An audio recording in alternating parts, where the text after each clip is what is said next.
Je leur dis à mes enfants, à mes frères et sœurs, à mon mari, je leur dis mais vous savez, quand je suis en mission, moi ce qui m'importe c'est d'accompagner des personnes. C'est pas la mort.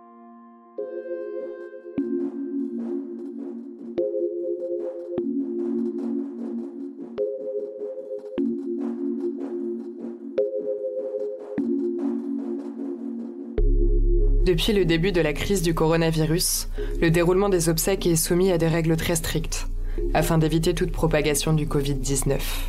S'il est encore possible d'organiser des célébrations, celles-ci ne peuvent plus rassembler qu'un très petit nombre de participants, respectant eux-mêmes de multiples recommandations pour limiter les gestes et les occasions de contact.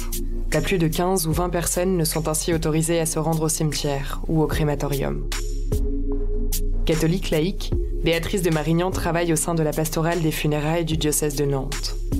Mère de 7 enfants, elle s'est engagée dans cette voie après avoir notamment suivi des études de théologie. Depuis 1971, en effet, l'Église autorise les laïcs à conduire la prière des funérailles, lors de célébrations dans les paroisses. Une tâche qui était, jusque-là, réservée aux prêtres. Cette ouverture, que certains catholiques peinent parfois à accepter, a été rendue possible dans le sillage du Concile Vatican II, qui s'est achevé en 1965. Pour Béatrice, les règles sanitaires liées au coronavirus rendent aujourd'hui les deuils des familles beaucoup plus difficiles. Selon elle, il faut redoubler d'inventivité afin que les personnes puissent dire d'une manière ou d'une autre adieu à leurs proches dans la dignité. Je m'appelle Malotresca. Je suis journaliste au quotidien La Croix. Et Béatrice m'a récemment confié son témoignage par téléphone, en pleine crise sanitaire. Place des religions, le podcast qui vous parle de l'actualité des religions dans la société. Dans Ainsi soit-elle, la première série de ce podcast, des femmes croyantes et engagées racontent comment elles vivent leur foi dans notre monde contemporain. Je m'appelle Béatrice de Marignan, j'ai 60 ans, je suis mère de famille, j'ai 7 enfants. Je travaille à Nantes, j'ai fait une prépa commerce et j'ai fait une école de commerce. J'ai rencontré mon mari très jeune, nous nous sommes mariés, j'avais 21 ans et lui 23 ans. Voilà, nous fêtons nos 40 ans de mariage cette année. Et eh bien, j'ai élevé mes enfants jusqu'à la naissance de jumeaux qui ont aujourd'hui 24 ans. Quand les jumeaux sont rentrés à l'école, à l'âge de 3 ans, je me suis demandé ce que j'allais faire de ma vie de mère de famille. Je sentais que j'avais envie de faire autre chose et je me suis lancée dans des études de théologie, voilà, à la Catho de Paris. Et c'est un peu ça le moteur de ma vie depuis ces années-là. Ça fait 9 ans que je suis engagée dans la pastorale des funérailles et que je forme les acteurs de la pastorale des funérailles. À aucun moment, mes enfants ou mon mari n'ont trouvé que c'était bizarre, quoi. J'ai même une amie qui travaille dans une entreprise de pompes funèbres. Et je me suis dit à un moment, tiens, pourquoi j'irais pas moi aussi travailler dans une entreprise de pompes funèbres ? En fait, je leur dis à mes enfants, à mes frères et sœurs, à mon mari, je leur dis, mais vous savez, quand je suis en mission, moi ce qui m'importe c'est d'accompagner des personnes. C'est pas la mort.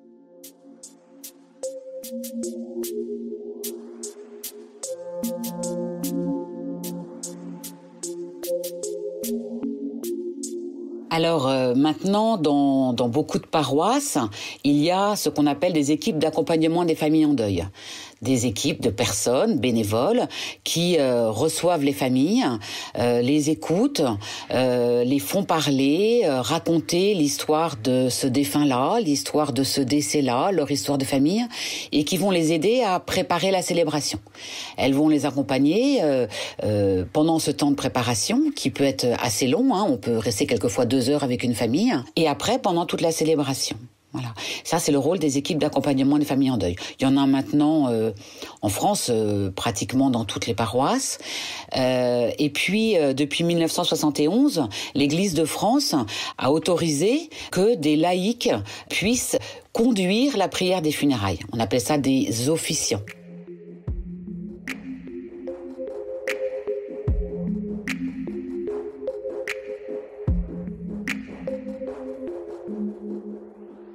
Alors, quand nous rencontrons les familles, La première chose que nous faisons, c'est que nous rencontrons pas une famille globalement, nous rencontrons des visages, nous rencontrons des personnes, nous rencontrons des proches d'un défunt qui sont dans un état de grande fragilité, de grande détresse souvent, de tristesse. Et donc la première chose, c'est nous faisons connaissance. Nous faisons connaissance et nous leur demandons, mais qu'est-ce qui s'est passé ? Parlez-nous de votre défunt. Qu'est-ce qu'il vous a laissé ? Qu'est-ce que dans votre cœur, vous allez garder en mémoire ? Et puis, il y a une deuxième chose que nous disons. Nous avons l'habitude, notamment pour les personnes avec les personnes avec qui j'ai travaillé, nous posons une petite bougie sur la table et nous l'allumons. Et nous ne savons pas encore qui sont ces personnes. Nous connaissons juste le nom de leur défunt. Voilà, nous ne savons pas. Nous posons la bougie au milieu de la table et nous l'allumons. Et nous disons, ben voilà, nous sommes ensemble pour un petit moment et nous voulons préparer la célébration, certes. Donc nous sommes rassemblés à cause de votre défunt. Mais nous sommes rassemblés aussi avec le Christ. Et je pose cette petite lumière sur la table et cette petite lumière, elle va nous dire que le Christ Jésus est présent pendant tout le temps de notre rencontre. Et nous faisons l'expérience que bien souvent les regards sont tournés vers la bougie. La bougie, c'est une flamme qui bouge, qui est vivante. Et ça évite aussi aux différents membres de la famille de se regarder trop en face. Souvent le deuil exacerbe les inimitiés, les difficultés dans la famille. La bougie, ça signifie quelqu'un de vivant, présent au milieu de nous. Moi, personnellement, quand j'écoute les familles, j'aime aussi voir cette bougie, en disant « je ne suis pas là en mon propre nom, je suis là au nom de Jésus ». À un moment, on va se mettre à préparer la célébration. On va les aider à choisir des textes, les aider à choisir des chants, des prières.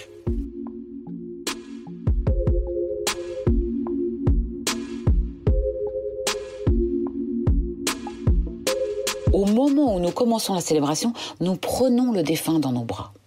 Nous le prenons avec tout ce qui a fait son humanité, avec tous les liens qu'il a créés. Plein de gens demandent encore des funérailles chrétiennes alors qu'ils ne vont quasiment jamais à la messe le dimanche. Qu'est-ce qu'ils viennent chercher auprès de l'Église pour les funérailles d'un proche ?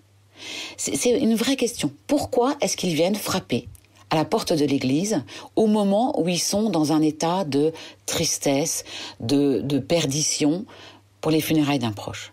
Quand on leur pose la question, certains disent « Oh, c'est parce que lui, il regardait la messe à la télé » ou « C'est parce qu'il était baptisé », etc. En faisant des recherches un tout petit peu plus profondes, nous nous sommes rendus compte que la société laïque, elle ne sait pas accompagner ses défunts. On a bien proposé ici et là des cérémonies civiles. On voit bien au crématorium des cérémonies civiles qui sont souvent d'une profonde tristesse parce qu'on ne fait que faire mémoire.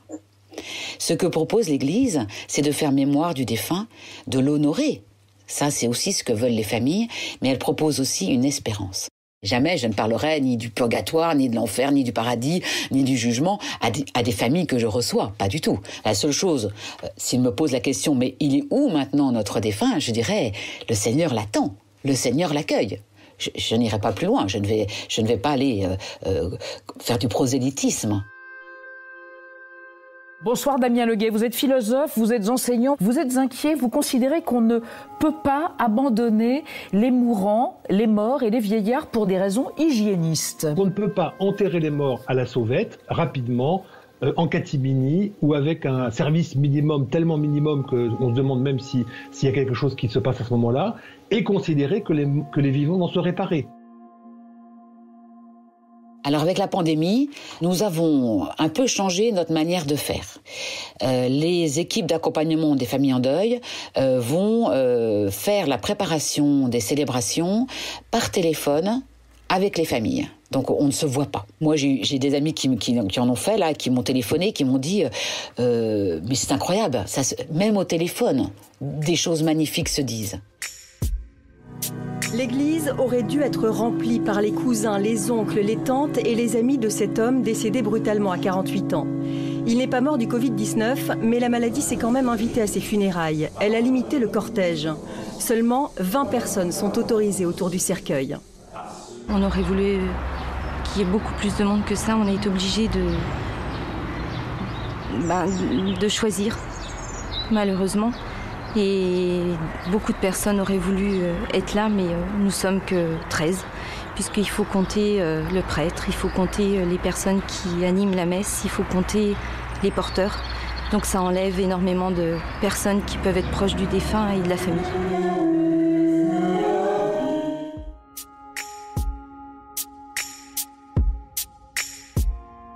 Comment faire pour que des personnes qui vivent des deuils si difficiles, qui n'ont pas revu leur défunt, qui sont en plus isolés chez eux, confinés, comment faire pour qu'ils aient un petit espoir de voir qu'on va célébrer dignement pour leur défunt. On sait que certaines familles n'auront pas eu les moyens d'aller revoir une dernière fois leur défunt, avant sa mort ou après sa mort. Donc on sait que là, c'est une étape du deuil qui est incontournable. Hein. On le sait, tous les psychologues vous le diront, c'est admettre que il ou elle est décédé. Et sans voir le visage, c'est vraiment difficile. Il y a d'autres familles, je ne sais pas si vous avez regardé les annonces des journaux, mais je suis assez frappée de voir le nombre de faire-part qui disent il y aura une célébration plus tard. C'est-à-dire que le défunt est mis au cimetière sans plus de cérémonie. Alors j'imagine que la famille fait quelque chose, fait un petit rite autour, mais voilà.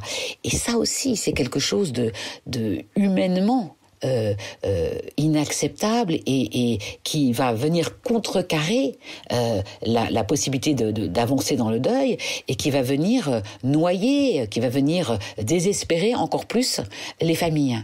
Donc il va falloir qu'on trouve des moyens, qu'on invente des célébrations pour ces familles-là qui n'auront pas pu faire correctement, hein, c'est le mot, je le mets entre guillemets, mais qui n'auront pas pu faire de manière honorable, humaine, l'adieu à leur défunt. C'est important de dire aux familles, on fera quelque chose pour vous et avec vous.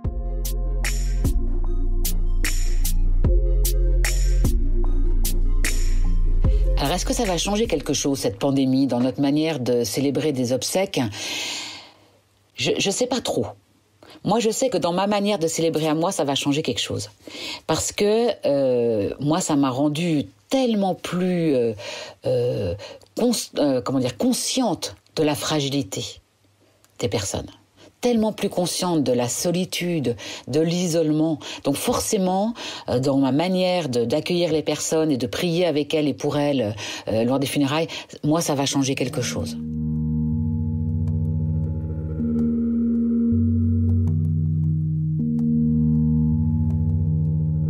Ce qu'ils vivent, c'est leur histoire, c'est pas forcément la mienne. Et donc, je n'ai pas de moment où j'ai vraiment été anéantie, touchée au plus profond de mon être par l'histoire d'une famille ou l'histoire d'un deuil. Tout ça, ça ne veut pas dire que je ne suis pas touchée par la détresse des gens. Tout ça ne veut pas dire que quand ils se mettent à pleurer, j'ai pas envie de les prendre dans les bras. Après, c'est vrai, quelquefois, leur chagrin, et leur douleur, leur sentiment d'injustice, je ne sais pas y répondre. Et c'est le silence. Bien souvent, c'est le silence, une prière intérieure, le silence. Laissez faire, laissez les larmes couler, voilà, c'est ça.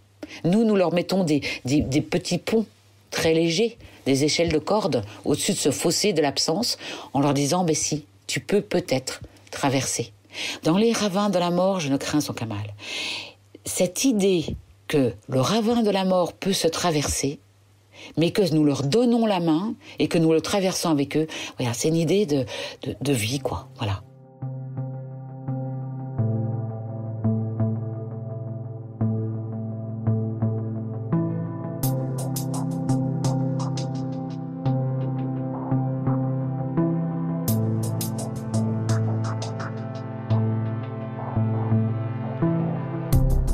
Si le témoignage de Béatrice vous a intéressé, et si vous souhaitez en savoir davantage sur le deuil et les funérailles en temps de coronavirus, retrouvez une sélection d'articles de La Croix dans le texte de description qui accompagne cet épisode. Ainsi soit-elle, la première série du podcast Place des religions. À écouter toutes les 2 semaines sur l'ensemble des plateformes, le site et l'appli La Croix.